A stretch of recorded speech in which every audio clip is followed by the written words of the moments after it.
Hello student, this is the 7th chapter of your book Honeydew and the chapter name is A Visit to Cambridge. This chapter is written by Firdos Kanga, a Mumbai-based journalist and writer. Despite of being differently abled, he traveled to many places across the globe and never considered his disability as a hindrance. He was indeed an inspiration to the surrounding people. In this chapter, he shared one of his priceless visits to Cambridge University in England, where he met Stephen Hawking. Earlier, England was important to the author only because there was Cambridge. Now, it had a greater appeal for him. He had met Stephen Hawking there during a walking tour. Stephen Hawking is a disabled person. He is the successor of Isaac Newton and has his chair at the university. He is a brilliant astrophysicist. He is also the author of A Brief History of Time. It is the biggest bestseller of his times. The tour was over. The writer phoned Stephen Hawking's house. Hawking's assistant attended the telephone call. He told the assistant that he had come from India. He added that he was on a wheelchair.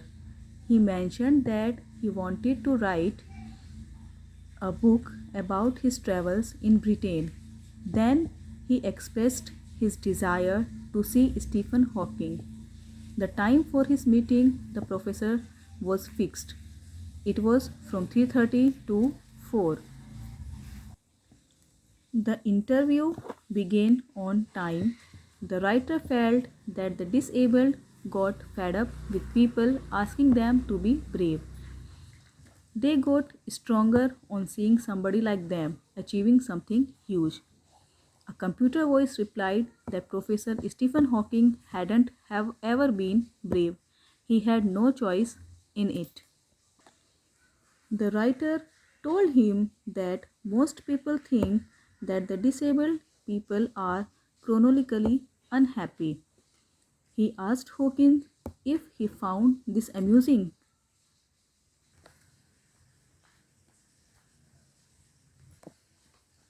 The voice replied that he found it amusing when people patronized him. The writer's next question was about himself. He asked whether he felt annoyed when people like him disturb him. The answer flashed yes. Hawking smiled after giving this answer. Professor Hawking appeared to the writer as one of the most beautiful men in the world. However, the writer was shaken by his first glimpse. He seemed only a skeleton then. The writer asked Hawking's opinions about the first thing about being disabled. The reply was negative.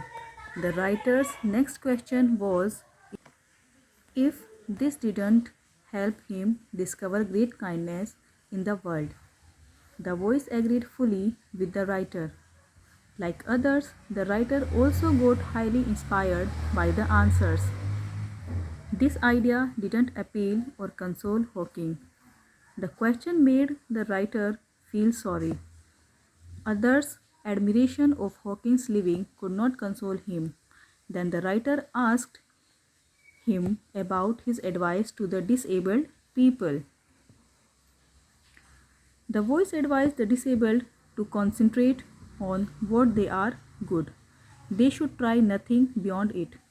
They must not be over enthusiastic.